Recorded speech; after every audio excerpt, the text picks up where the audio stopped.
phénomène qui prend énormément de l'ampleur dans notre pays. Je ne parlerai pas d'infidélité, parce que dans toutes les sociétés, il y a l'infidélité, mais je parlerai de tout ce qui se passe dans l'administration, en lien avec l'infidélité, bien sûr, que ce soit l'administration publique ou l'administration privée. Ce qui s'est passé avec le directeur sortant de l'OTR, le commissaire général, est d'une monstruosité sans limite. Excusez-moi, pardonnez-moi de ne pas aller dans les détails, mais en toute sincérité, j'ai mal que des femmes soient réduites à des objets sexuels. On t'appelle au bureau, tu es une femme mariée ou pas, tu es enceinte ou pas, on couche avec toi pour des avantages. Tu quittes ta maison, tu es une femme mariée, tu arrives au boulot, au là du la Rome, et son toyoni au desson, au là il dormait. Déjà là va y avoir le bureau, à des godénons, à Dobo, avec ça et papier toilette, à tout à tame, à bava nos bureaux, à Yarome, au trome, avec Danona sur la douce.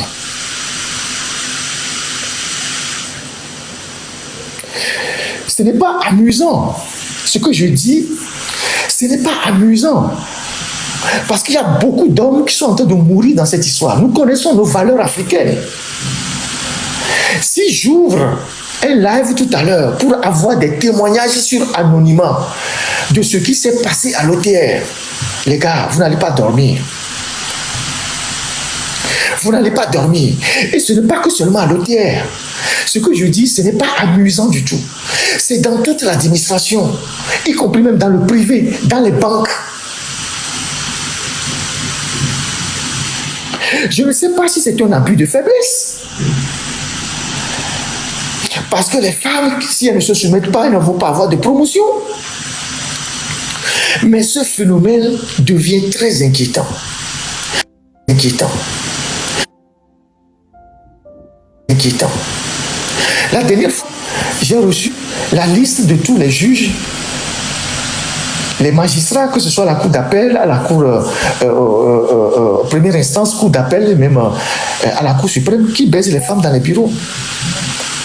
J'ai la liste avec moi, mais pas pudeur, j'ai pas envie de publier ça. Des magistrats, c'est-à-dire, et c'est des magistrats qui couchent avec les femmes dans leur bureau, dans la République. Et parfois, les femmes des prisonniers, parce que la femme est venue pour solliciter des faveurs pour qu'on libère son mari, le magistrat couche avec. Abus de faiblesse. Les femmes qui sont en divorce, et donc qui sont en train de discuter avec un juge sur la garde des enfants.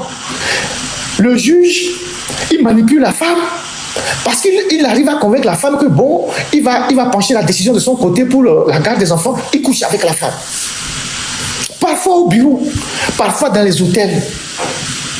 Et nous, les Togo, les Nyabani Bandi. Ouais, on y nous. Au desron. Au mariage, les Tchoti. Ni Divi. Et sont ni juges.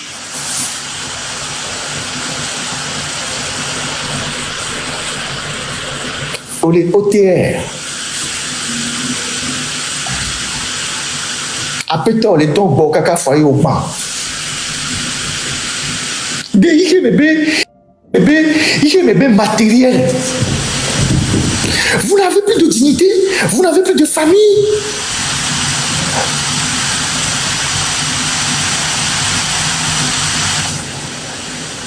Au descend légalement, ou au mariage, il est sorti. Tu es marié. Où là, nous donnons bon le bureau. Où il dormait. Où là, où là, Danona sont là, d'où la Rome. Et vous ne voulez pas que les hommes meurent d'AVC, les hommes meurent de crise dans leur maison. Nous sommes en Afrique avec des valeurs. Et des cas comme ça, il y en a plein à l'OTR.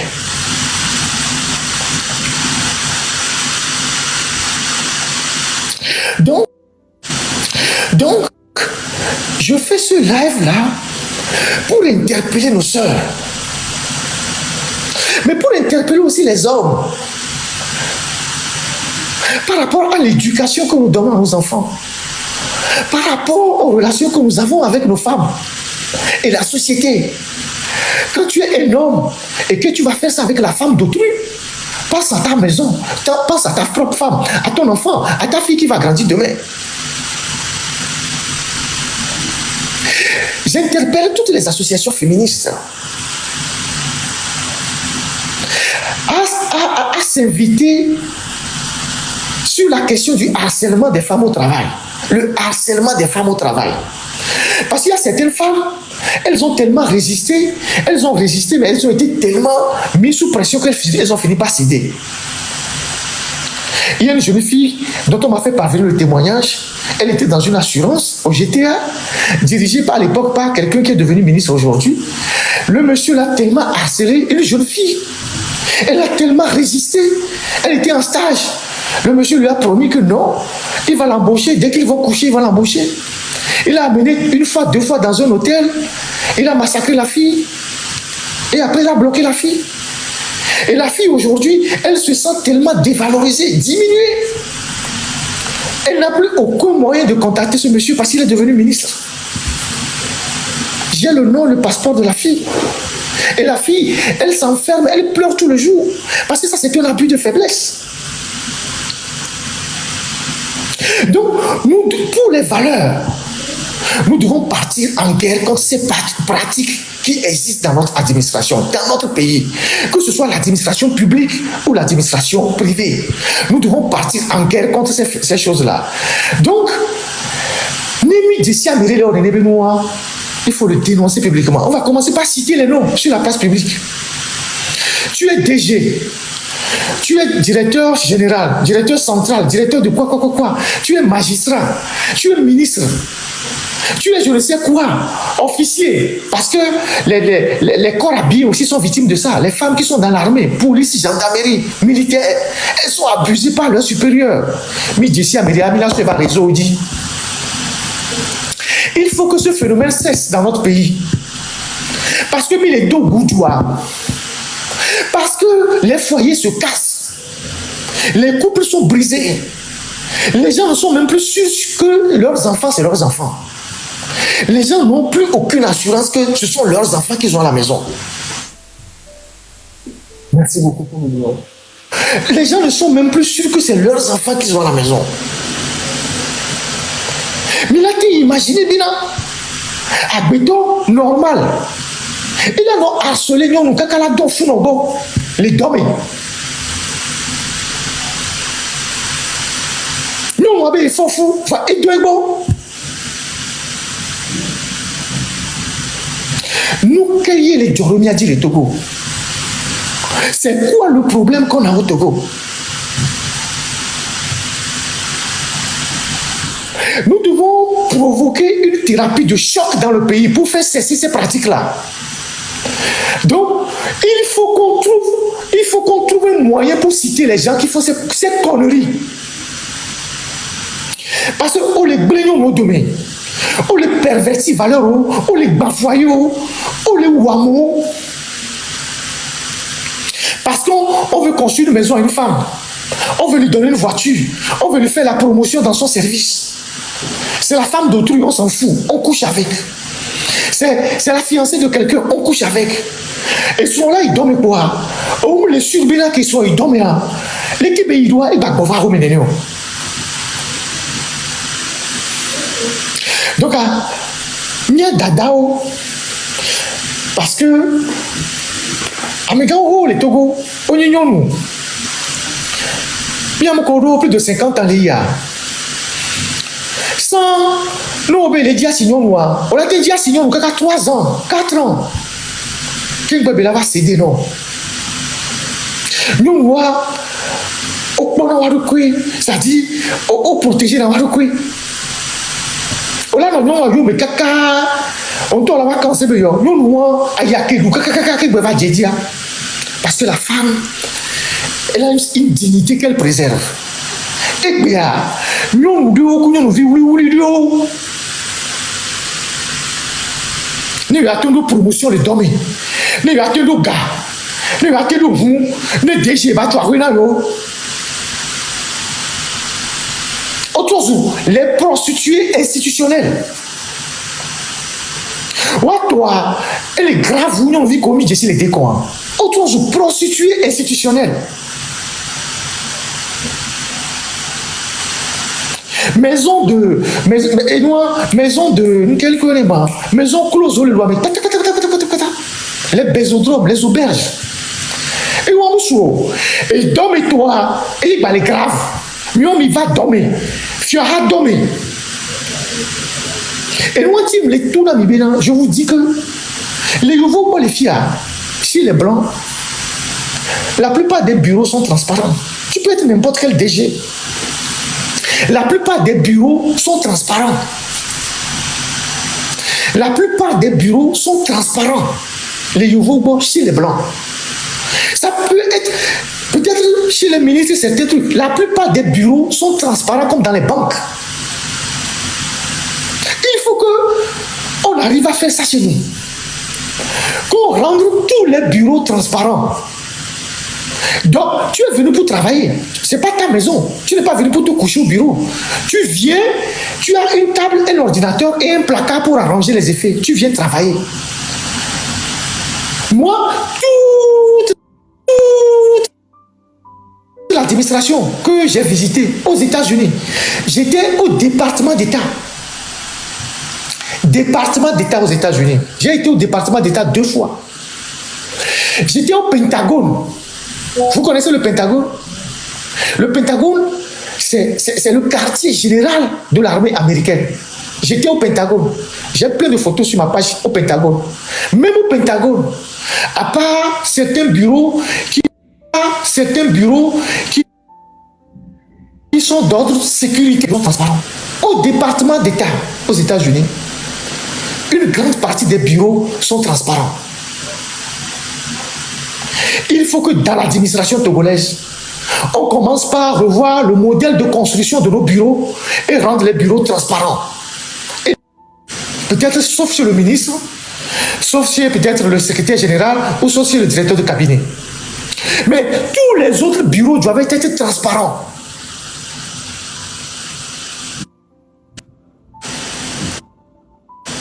Ce que je dis là, je le dis avec beaucoup de mal au cœur. Parce que ça touche presque toutes les familles. Aucun d'entre vous qui me suivez actuellement, qui est au Togo et qui avait des femmes dans l'administration, vous n'avez aucune assurance que quand vos femmes partent au boulot, elles reviennent saines et sauves. Et sauves. Mais moi, l'assurance, c'est les bébés. Mais il y a son, on va péter le contraindre au bébé, l'ingo de mes amis. Mais moi, l'assurance, c'est les bébés. Parce que, donc, c'est au profit de tout le monde, tous ceux qui me suivent. Il faut qu'on moralise la société togolaise. Il faut qu'on moralise la société togolaise. Et nous qui dans les côtières, ces 5 dernières années, c'est effroyable. Mive gogo côtière tonton la kansenami. La kansenami. C'est monstrueux. Parce que les néo les produits, les produits, comme les néo les produits, à mon collègue, gométian, ou la même chose si mon collègue les dianénia. C'est comme ça qu'on conduit le pays. C'est comme ça qu'on dirige le pays. Donc, puisque les gens s'inspirent de ce qui est en haut, ils font aussi à leur niveau. Les femmes sont devenues des objets sexuels. Ça passe seulement dans les bureaux. Sans aucune limite.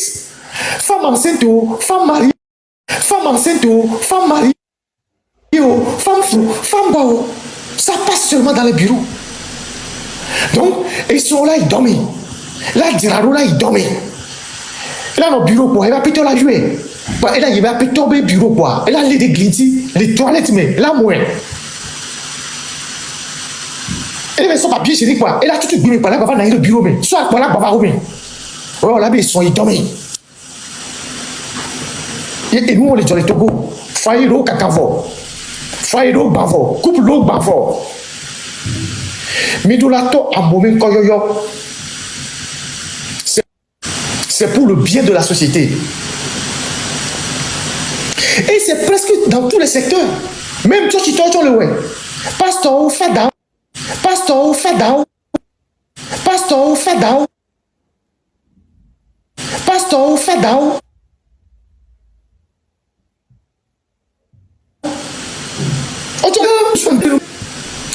Amokuru l'a préservé valeur de la société, mais on le ouais. Les gens qui ont leur bangala en l'air, un pays comme ça, parce que un pays, c'est aussi les grégores. De croire que la jeunesse est dans l'alcool, la jeunesse est dans les futilités, et à un moment donné, la jeunesse ne va pas se réveiller. Parce qu'au Togo aussi, on est en train de canaliser la jeunesse dans les jeux de loterie, dans l'alcool, avec les bars, dans le sexe, dans les futilités, pensant que demain, la jeunesse ne va pas se réveiller. La jeunesse va se réveiller. Les Togolais vont se réveiller. Il suffit d'observer ce qui se passe aujourd'hui au Cameroun. Et même le pouvoir de Paul Biya est surpris par cette jeunesse qui n'a plus d'espoir, qui n'a pas d'avenir, qui aujourd'hui est dans les rues en train de prendre les balles. Ça, c'est la première leçon. Le réveil du peuple camerounais. La jeunesse camerounaise a déverrouillé dans sa tête le mur de la peur. Ils ont fait sauter le mur de la peur. Donc aujourd'hui, ils sont décidés à en finir avec le régime Paul Biya. Même si demain Paul Biya prête serment, il est vomi dans toutes les villes du Cameroun. Ça, c'est la première leçon. Le réveil brutal de la jeunesse camerounaise. Il faut que nous observons ce qui se passe au Cameroun. Ça, c'est la première leçon. La deuxième leçon, je parlais tout à l'heure de Issa Chiroma Bakary. Issa Chiroma Bakary, c'est quelqu'un qui a fait 20 ans de gouvernement avec Paul Biya. C'est-à-dire, il est co-responsable de la gestion du Cameroun. Il est sorti à peine il y a 4 mois du gouvernement, même pas pour devenir candidat. Mais aujourd'hui, c'est lui que le peuple porte. Pas forcément parce qu'il est un homme que le peuple, il est un homme de valeur. Mais le peuple est tellement désespéré que le peuple s'est dit, n'importe quel individu qu'on peut prendre pour régler le problème de Paul Biya, on va le prendre et demain, on va régler le reste du problème. Comment vous pouvez comprendre que celui qui était il y a 4 mois dans le gouvernement de Paul Biya, c'est lui que le peuple a voté majoritairement. Et c'est lui qui met en ébullition tout un pays. Ça, c'est aussi une leçon que nous devons apprendre. Issa Chiroma Bakary, il y a 4 mois, il était encore au gouvernement de Paul Biya. Il est resté au gouvernement pendant 20 ans. C'est quelqu'un que j'ai connu au Cameroun. Je l'ai vu physiquement comme ça. On était allé à une conférence des journalistes. Je pense que c'était en 2010. Et c'est lui qui a ouvert les travaux. Et puis après, on a eu des discussions à bâton rompu. C'est un homme très, très intelligent, très agile politiquement. Il est très à l'aise en français comme en anglais. Et il avait toujours, et je le vois comme hier, il a toujours une réponse à chaque question. Issa Chiroma Bakary. C'était le communicateur en chef du gouvernement de Paul Biya. Il répondait à toutes les questions. Vous pouvez être n'importe quel média, il vous met en déroute. Et lui là, il a fait 20 ans à défendre Paul Biya. Il était dans le gouvernement de Paul Biya. Il est sorti du gouvernement il y a à peine 4 mois, voire même 3 mois. Et c'est lui que le peuple a voté majoritairement pour remplacer Paul Biya. Et c'est lui qui donne le mot d'ordre aujourd'hui et qui fait sortir tout le peuple camerounais dans la rue. Vous ne trouvez pas qu'il y a un problème? Comment vous analysez ça? Comment vous analysez le fait que ce soit quelqu'un qui était encore au gouvernement de Paul Biya il y a 4 mois, qui porte aujourd'hui la contestation dans tout le pays? Si c'était au Togo, les gens allaient nous dire, ah, il a mangé avec le gouvernement, on n'a pas besoin de lui pour faire tomber Faure Gnassingbé, il faut rester là-bas. Mais aujourd'hui, la jeunesse camerounaise s'en fout de Issa Chiroma Bakary. Ce n'est pas leur problème. N'importe quel objet qu'ils peuvent prendre pour renverser le régime de Paul Biya, ils le prennent. Après, ils vont régler le reste des problèmes.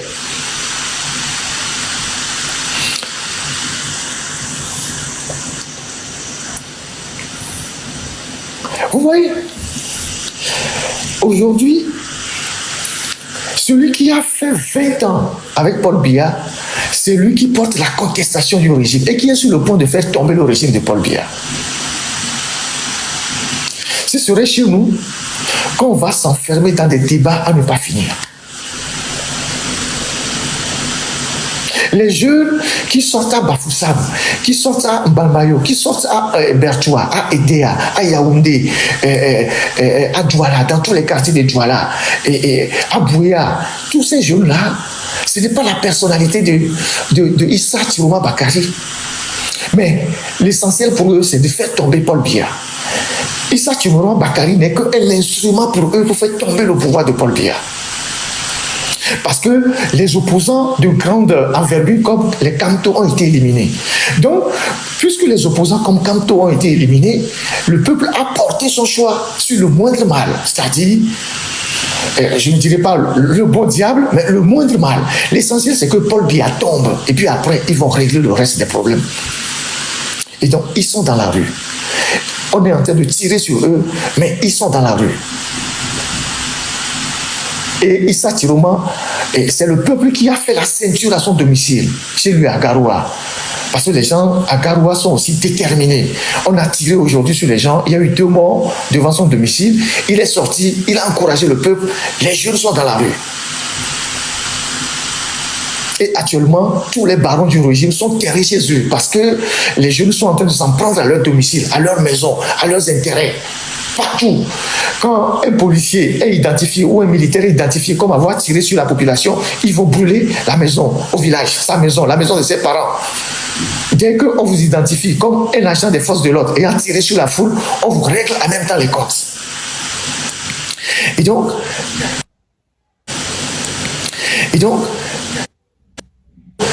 nous devons garder l'œil sur ce qui se passe au Cameroun. Surtout la détermination du peuple camerounais aujourd'hui. Ce peuple qu'on a toujours décrié, ce peuple qu'on a toujours qualifié de lâche, ce peuple qu'on a toujours dit, les Camerounais sont toujours dans la danse, ils ne feront jamais rien à Paul Biya, ils feront jamais rien. La jeunesse camerounaise, alors que cette jeunesse se préparait à sa revanche. Et c'est ce qui est en train de se préparer aujourd'hui, de se passer.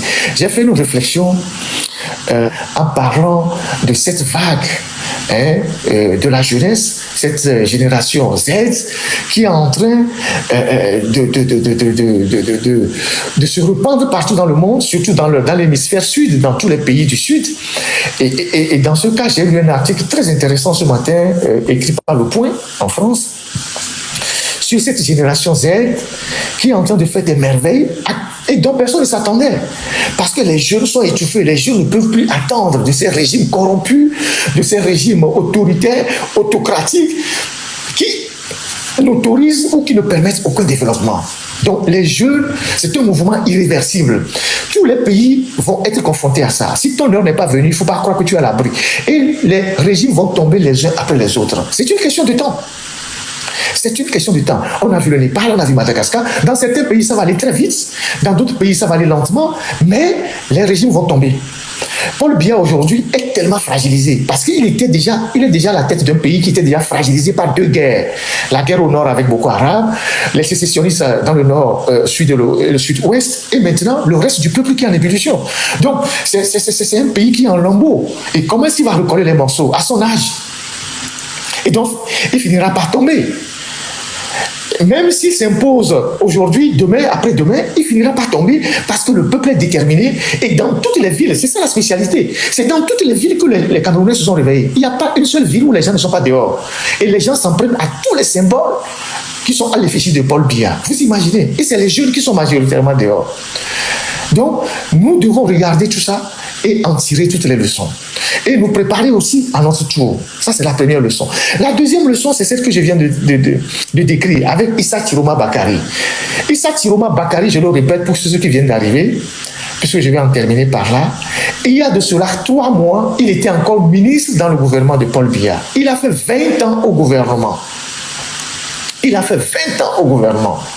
Mais quand la candidature de Maurice Kamto, qui était l'opposant principal, a été écartée, le peuple s'est déporté ou s'est reporté sur Issa Tiroma Bakari.